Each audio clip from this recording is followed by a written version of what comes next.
Hello everyone, welcome to G centric. और power electronics में आज हम स्टार्ट करते हैं इन्वर्टर की कहानी।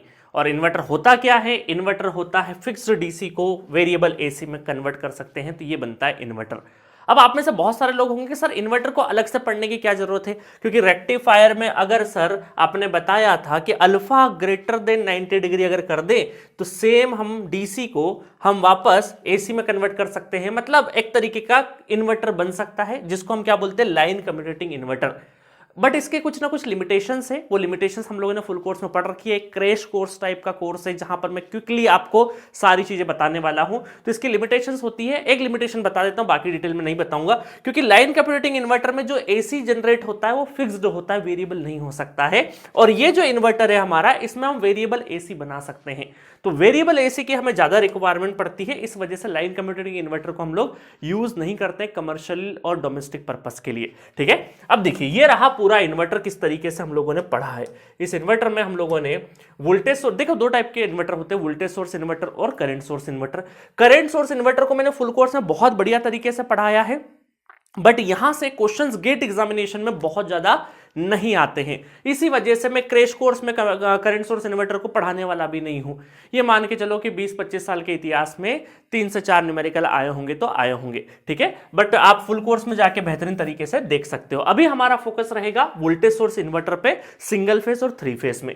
तो सिंगल फेज में हम लोगों ने क्या किया है, दो कैटेगरी के इन्वर्टर होते हैं, हाफ ब्रिज इन्वर्टर और फुल ब्रिज इन्वर्टर। तो पहले हम लोगों ने बेसिक अंडरस्टैंडिंग ली हाफ और फुल ब्रिज इन्वर्टर में, जिसमें आर लोड लगा के हम लोगों ने बेसिक अंडरस्टैंडिंग ली, जिससे हमें एवरेज वोल्टेज, आरएमएस वोल्टेज, ये सब हमें पता चल जाएगा कि वेवफॉर्म का आइडिया लग जाता है। उसके बाद हम लोगों ने सेम हाफ और फुल को आरएल, आरएल और आरएलसी तीनों लोड के ही हम लोगों ने वेवफॉर्म ड्रॉ करी है। क्लियर है? तो ये इस वीडियो में पूरा सिंगल फेस में आपको क्विकली कवर करने वाला हूं और बेहतरीन तरीके से आपको इसके ऊपर पिछले 5 साल में पूछे गए क्वेश्चंस भी कराने वाला हूं।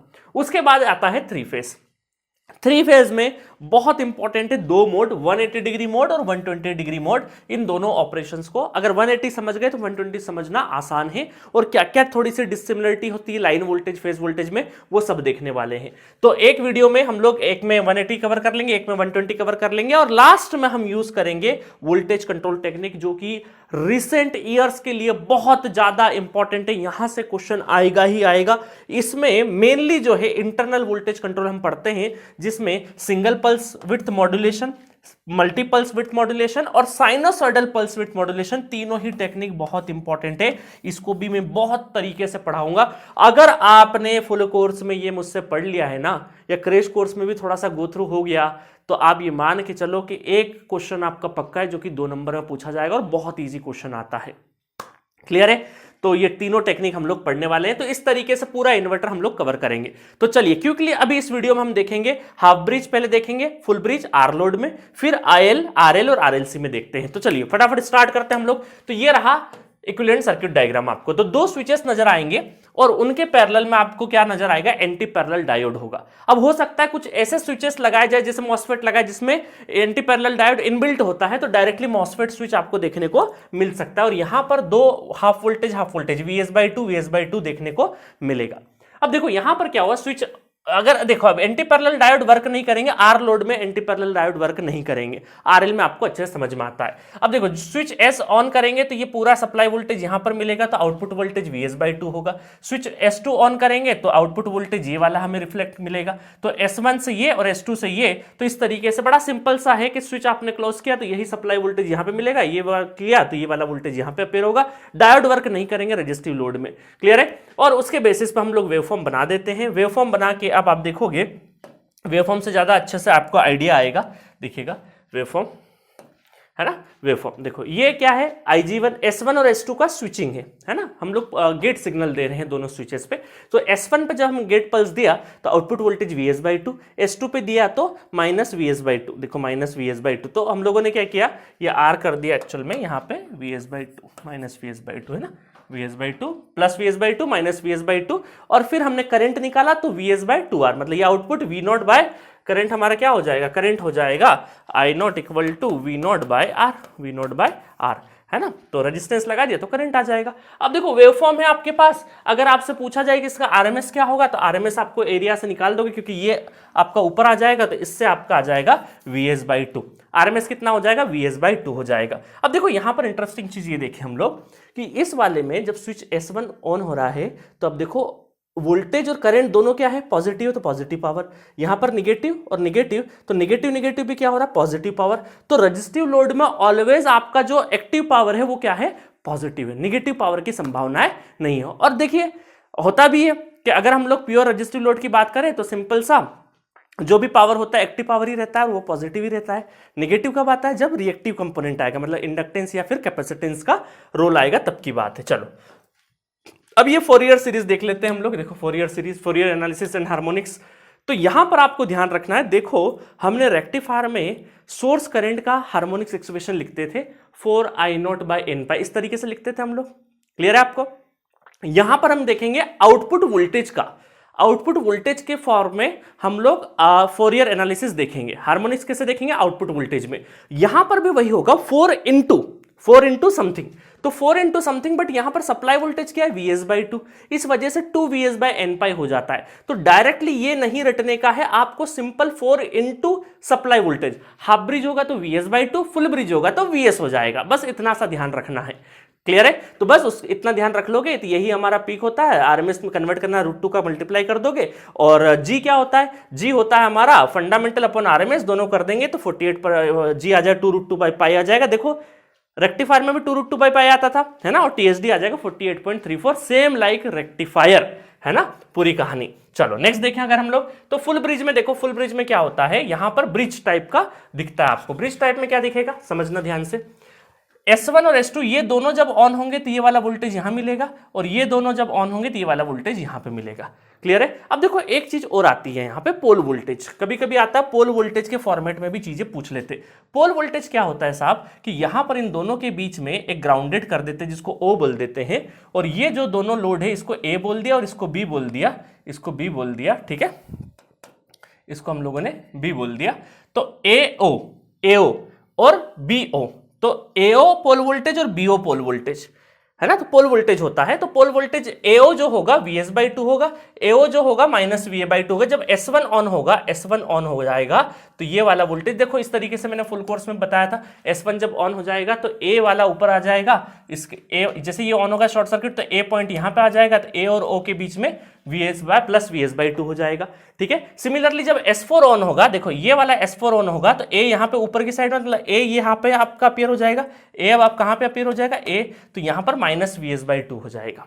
सिमिलरली यहाँ पे BO के साथ में भी यही रहेगा, और अल्टीमेटली जो आउटपुट वोल्टेज V0 बोलते हैं वो VAB होता है, VAB, और VAB होता है VO माइनस BO। तो VO माइनस BO करेंगे तो वो हमारा V0 के बराबर होगा। तो कभी पोल वोल्टेज के फॉर्मेट में पूछ ले तो आपको थोड़ा सा पता होना चाहिए, बाकी कोई जरूरत नहीं है, आप आउटपुट वोल्टेज के फॉर्मेट में पता करेंगे तो बढ़िया रहेगा। S1 S2 जब ऑन करेंगे, देखो S1 S2 जब ऑन करेंगे तो V0 = Vs आ जाएगा। ठीक है, क्योंकि इन दोनों को मिलाकर ये पोल वोल्टेज के फॉर्मेट में है। कभी कभी आपको फुल ब्रिज पोल वोल्टेज के फॉर्मेट में भी गिवन हो सकता है, तो घबराने का नहीं है। इसका भी आउटपुट जो आउटपुट वोल्टेज VAB होगा वो VS के बराबर ही रहता है, बट ज्यादातर केस में आपको यही देखने को मिलता है ये डायग्राम। तो दोनों डायग्राम से आपको अवेयर होना है। कभी कभी पोल वोल्टेज वाला डायग्राम दे दे तो घबरा के देखना, सर ये तो हाफ ब्रिज, देखो एक लुक में तो क्या दिखता है, Vs/2 हाफ ब्रिज होता है, बट नहीं, आपको ब्रिज हाफ ब्रिज या फुल ब्रिज है, स्विचेस से ध्यान रखना है। 4 स्विच है तो फुल ब्रिज, 2 स्विचेस है तो हाफ ब्रिज। क्लियर है? तो ये डायग्राम और ये डायग्राम के जो आउटपुट है वो एक्जैक्टली सेम होंगे, बस पोल वोल्टेज डिफरेंट हो सकते हैं। चलो, तो यहां पर सेम वहां पे S1 S2 साथ में ऑन होंगे, और S3 S4, तो Vs/2 देखो पोल वोल्टेज बनाया, और ये आउटपुट वोल्टेज VAB, मतलब कि आउटपुट वोल्टेज की बात है, तो +Vs -V इस तरीके से, और RMS क्या हो जाएगा, Vs हो जाएगा। हाफ ब्रिज में Vs/2, यहां पर Vs हो जाएगा। सिंपल यही ध्यान रखना है। फोरियर एनालिसिस में भी क्या हो जाएगा, देखो 4 × Vs, तो यहां पर सारी चीजें वो हो जाएगी। जी अभी भी क्या आएगा आपका, सेम 2√2/π आएगा। ठीक है, तो आरएमएस और फंडामेंटल, क्योंकि दोनों साइड से बाई टू कैंसल आउट हो गया है। क्लियर है? चलो अब बात करते हैं हम लोग, आर लोड की बात हो गई, अब चलते हैं हम आरएल लोड पे, है ना। आरएल लोड पे बात करते हैं। तो देखो आरएल लोड का एक फंक्शन समझ जाओगे तो बाकी चीजें बड़ी आसानी से हो जाएगी। अब आरएल में क्या है, रेजिस्टेंस और इंडक्टर है, तो जब स्विच S1, ये हाफ ब्रिज के हैं ना, दोनों क्या है हमारे हाफ ब्रिज के। अब समझना, जब जैसे S1 ऑन होगा तो आपका सोर्स से इंडक्टर चार्ज होगा, आउटपुट वोल्टेज क्या हो जाएगा, जब S1 ऑन होगा तो आउटपुट वोल्टेज क्या हो जाएगा, Vs/2 और इंडक्टर क्या होगा, चार्ज होगा।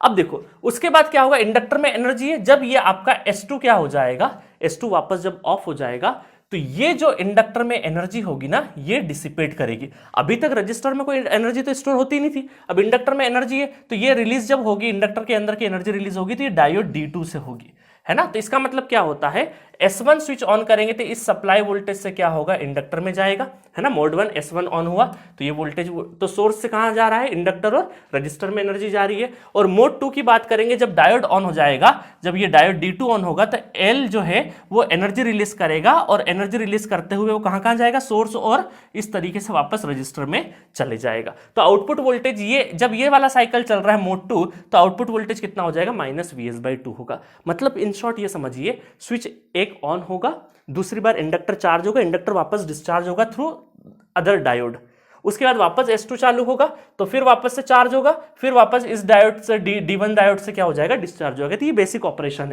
है ना, बेसिक ऑपरेशन है। तो यहां पर आप देखोगे तो जब S1 ऑन होगा शुरुआत में, देखो इस तरीके से आप याद रख सकते हो, वोल्टेज और करंट को इस तरीके से ध्यान रखो, S1 D1, है ना, S1 D1, उसके बाद मतलब आप ऐसे कर सकते हैं S1 D2 फिर S2 D1, इस तरीके से आप चला सकते हो, इस तरीके से आप चला सकते हो। बाकी वेवफॉर्म से आसानी से देख लोगे, है ना। अब वेवफॉर्म में ध्यान देना, देखो यहां से आपको क्लियर हो जाएगा। यहां पर S1 D1 है ना, देखो ये हमारा क्या है, S1 D1 और S2 D2। अब एक्चुअल में क्या एनालिसिस यहां से चालू होता है, इसका एनालिसिस कहां चालू होता है, यहां से। अब इन दोनों में देखना, यहां से क्योंकि कहीं ना कहीं से बीच से हम लोगों ने लिया एनालिसिस करने में, तो यहां पर आप देखोगे तो S1 और D1 में ये RL लोड लिया हम लोगों ने, RL लोड लिया है, तो आपका स्विच पहले चालू होगा, मतलब यहां से आपका S1 उसके बाद D2, उसके बाद D2, उसके बाद S1 और D1। क्लियर है। तो पहला मोड यहां से चालू हो रहा है, यहां 1 2 3 और 4, बाकी फुल कोर्स में आपने बहुत अच्छे से देखा होगा। और वापस ये जो 4th नंबर का है वापस इधर रिपीट हो जाता है। तो अल्टीमेटली क्या होगा, ये बात तो तय है कि 0 से शुरुआत नहीं होगी, ठीक है। RL लोड होगा तो कहीं ना बीच से होगी शुरुआत, और बीच से शुरुआत होगी तो RL लोड के केस में डायोड और स्विच दोनों हैं, तो उसमें डायोड पहले आएगा और स्विच बाद में आएगा। इतना ध्यान रखना, बस आपको इतना ध्यान रखना है, ठीक है। अब प्योर इंडक्टिव लोड हुआ तो एग्जैक्टली क्या है, एक्सपोनेंशियल नहीं होके प्योर इंडक्टर में क्या होगा, एकदम लीनियर रहेगा, एकदम मतलब स्ट्रेट लाइन रहेगी, और स्ट्रेट लाइन एकदम मिडिल से कट करेगी। तो ये पूरा टाइम पीरियड T है, ये T/2 है, तो ये कितना हुआ T/4, तो T/4 से कट करते हुए इस तरीके से रहेगा। अब अच्छा RLC लोड हुआ तो RLC में दो पॉसिबिलिटी है, एक तो दो पॉसिबिलिटी कौन कौन सी हो जाएगी, XL ग्रेटर देन XC हो जाएगा या फिर XC ग्रेटर देन XL हो जाएगा। तो दोनों कैटेगरी को हम क्या बोलते हैं, XL ग्रेटर देन XC को हम बोलते हैं ओवरडैम्प, मतलब लैगिंग रहेगा, मतलब लैगिंग रहेगा तो ये ऐसा कैसा रहेगा, बस थोड़ा सा कर्व का नेचर चेंज होगा। अदरवाइज आपका जो डायोड ये वाले RL का वेवफॉर्म जा रहा था, डायोड पहले फिर स्विच, डायोड स्विच, इस तरीके से चलेगा। और यहां पर जब हम बात करेंगे XC ग्रेटर देन XL की, तो XC मतलब लीड करेगा तो लीड इस साइड आ जाएगी। बेसिक जो ट्रिग्नोमेट्री लैगिंग लीडिंग कॉन्सेप्ट मैंने नेटवर्क थ्योरी में पढ़ाए थे वही के वही है, यहां पर कुछ भी नहीं है। बस ध्यान रखना है कि लीडिंग लोड में स्विच पहले आएगा, डायोड बाद में आएगा, इतना ध्यान रख लेना है। स्विच पहले डायोड बाद में, स्विच पहले डायोड बाद में, इतना ध्यान रख लेना है। और हर एक स्विच जो है S2 जो है, देखो यहां पर S2 जो स्विच है वो कितनी देर के लिए कंडक्ट कर रहा है, 180-5 के लिए, 180-5 के लिए, है ना। तो इतना ध्यान रखना है। अब देखो यहां पर क्या है, बाकी एनालिसिस जब हम करते हैं तो अंडरडैम्प्ड सिस्टम में, अंडरडैम्प्ड सिस्टम क्या होता है यहां पे कि XC ग्रेटर देन XL, और अंडरडैम्प्ड सिस्टम में क्या होता है, लोड कम्यूटेशन नेचुरली लोड की तरह, लोड साइड से ही हमारा स्विच जो है वो बंद हो सकता है, लोड कम्यूटेशन पॉसिबल है। अब लोड कम्यूटेशन ऐसा एक नंबर में क्वेश्चन थ्योरेटिकल बन सकता है कि भाई अंडर डैम और ओवर डैम में किसमें लोड कम्यूटेशन पॉसिबल है, तो हम क्या बोलेंगे कि अंडर डैम सिस्टम में क्या है, लोड कम्यूटेशन पॉसिबल है। अब देखो क्या याद रखना बड़ा मुश्किल है, तो इसके लिए मैं जुगाड़ बता देता हूं। देखो यहां पर कम्यूटेशन XC जो है, XC समझना, XC जो है वो ऐसे लिखते हैं, देखो C ऐसे लिख रहे, और अंडर डैम में क्या है, ये अंडर डैम का U, अंडर डैम का U। अंडर डैम का यू। तो एक बात तो क्लियर हो गई कि जो एक्सी जब बड़ा रहेगा तब उसको बोलते हैं अंडर डैम सिचुएशन। तो ये कंफ्यूजन क्लियर हो गया। अब कंफ्यूजन आपको याद रखने की जरूरत नहीं कि एक्सएल ग्रेटर देन एक्सी होगा या एक्सी ग्रेटर देन एक्सएल होगा, तब कब अंडर डैम होगा कब ओवर डैम होगा। तो ये मैंने सॉर्ट आउट कर दिया आपको। अंडर डैम कब होगा, जब एक्सी, ये देखो सी और यू एक जैसा बन रहा है ना, तो जैसे एक्सी मतलब बड़ा तो यू अंडर डैम, तो एक्सी ग्रेटर देन एक्सएल होगा तो अंडर डैम होगा। और एक्सी ज्यादा होगा, लीडिंग होगा, तभी हम क्या बोल सकते हैं, लीडिंग होगा तभी हम क्या बोल सकते हैं, लोड कम्यूटेशन होगा, तभी हम क्या बोल सकते हैं, लोड कम्यूटेशन। कम्यूटेशन का मतलब सी, कम्यूटेशन का मतलब सी, कम्यूटेशन पॉसिबल, कम्यूटेशन पॉसिबल है ना, कम्यूटेशन पॉसिबल का सी, सी याद रखना। तो ये याद करने का तरीका है, ठीक है। और यहां पर देखो I not leads we not by angle phi, तो एंगल फाई क्या होगा, यही हमारा जो जैसे नेटवर्क थ्योरी में निकालते हैं वैसे ही फाई निकाल दिया हम लोगों ने। फिर हमारा सर्किट टर्न ऑफ टाइम, ये हमारा सेफ्टी फैक्टर देते हैं, सेफ्टी फैक्टर गिवन होता है वैसे क्वेश्चन में, हालांकि क्वेश्चन यहां से बहुत ज्यादा नहीं आते, but safety factor device turn off time और सर्किट टर्न ऑफ टाइम में पता होना चाहिए। Circuit turn off time greater रहेगा सक्सेसफुल कम्यूटेशन है, लेस देन होगा तो कम्यूटेशन फेल्स कर जाएगा, ठीक है। तो यहां पर हम चीजें देखेंगे। ओवर डैम में क्या होगा, XL greater than XC lagging है, तो यहां पर लोड कम्यूटेशन पॉसिबल नहीं है, फोर्स कम्यूटेशन की रिक्वायरमेंट रहती है। तो एक थ्योरेटिकल क्वेश्चन बन सकता है, बाकी वहां पे फाई निकालने का तरीका भी वही है।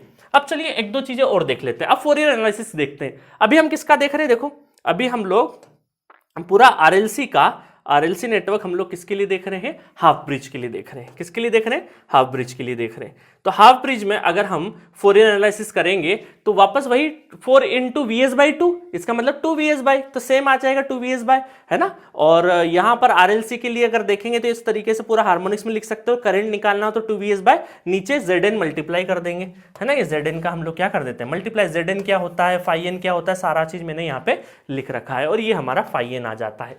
क्लियर है कैसे निकालते हैं हम लोग, तो यहां पर एक्सी एक्सएन सिर्फ nth हार्मोनिक्स यहां पे लग जाएगा, ठीक है।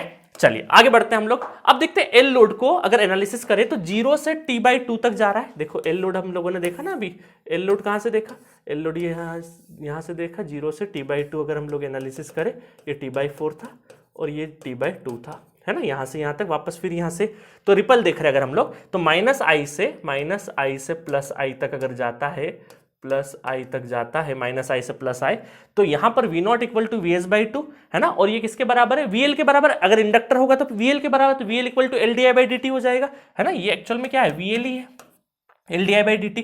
तो LdI/dt हो जाएगा, तो यहां पर माइनस ये रिपल अगर निकालेंगे तो 2i हो जाएगा VS/2, और ये सारा पूरा कैलकुलेट करके ये रिपल करंट आ जाएगा। बहुत इंपॉर्टेंट है, रिसेंट ईयर में यहां से क्वेश्चन भी आया हुआ है, ठीक है। अच्छा, इच डायोड और इच स्विच, देखो इच डायोड कितनी देर के लिए कर रहा है, इच डायोड तो हमारा कितने के लिए कर रहा है, 5 के लिए कर रहा है। मतलब अगर इंडक्टर की बात करें तो T/4 सेकंड के लिए, है ना। इच अगर जनरलाइज लिखे तो 5 हमारा किसके लिए, इच डायोड के लिए, एक डायोड के लिए 5 है ना। और अगर इंडक्टर की बात करें तो वही डायोड 5 की जगह क्या हो जाएगा, T/4 हो जाएगा। क्लियर है, ठीक है। तो टोटल डायोड, 2 डायोड है, तो 2 डायोड T/4 प्लस T/4 तो T/2 हो जाएगा, और टोटल स्विच T/2, है ना। तो ध्यान रखना, एक के लिए पूछ रहे हैं, टोटल के लिए पूछ रहे हैं। ये था पूरा का पूरा हाफ ब्रिज का एनालिसिस।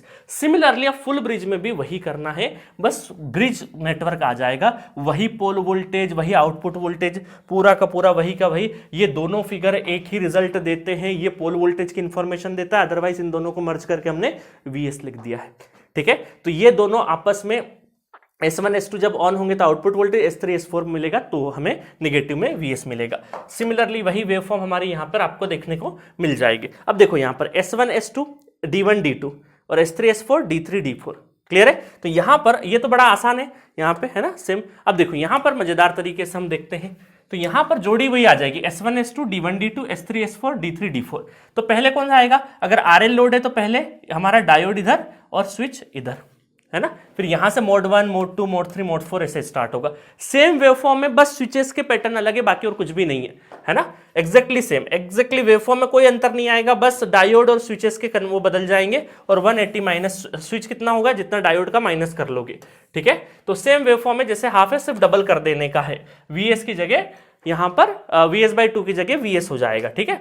चलिए देखिए हार्मोनिक्स में क्या हो जाएगा, 2 की जगह 4 आ जाएगा, बाकी सेम वही करंट वगैरह कैसे निकालना है सब कुछ वही है। अब देखो एल लोड की अगर बात करेंगे तो यहां पर सिंपल VS/2 की जगह VS हो चुका है, तो यहां पर भी आपको नीचे 8 की जगह यहां पे 4 मिलेगा, बहुत इंपॉर्टेंट है। और इच डायोड या इच पेयर डायोड, है ना, इच डायोड, एक डायोड नहीं, दोनों पेयर में चल रहे हैं, दो डायोड एक साथ चल रहे हैं, तो T/4 है ना। टोटल की बात करेंगे तो T/2 हो जाएगा। स्विच का भी वैसा कि वैसा है।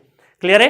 तो इस तरीके से हम लोगों ने इन्वर्टर का half bridge, full bridge, R load, half bridge, full bridge, R, RL, RLC, underdamp, overdamp क्या होता है, सब कुछ हम लोगों ने देख लिया। फोरियर एनालिसिस देख लिया। बहुत ही सिंपल है। एक क्वेश्चन बेटा यहां से लिख के ले लो, बहुत आसान आता है, आप आराम से गेट एग्जामिनेशन में कर सकते हो, कुछ भी वरी करने की जरूरत नहीं है, बहुत ही सिंपल है, इससे सिंपल नहीं है। आपको सिर्फ पता केस पहचानना है, बाकी हम क्वेश्चन देखेंगे। मिलते हैं नेक्स्ट वीडियो में।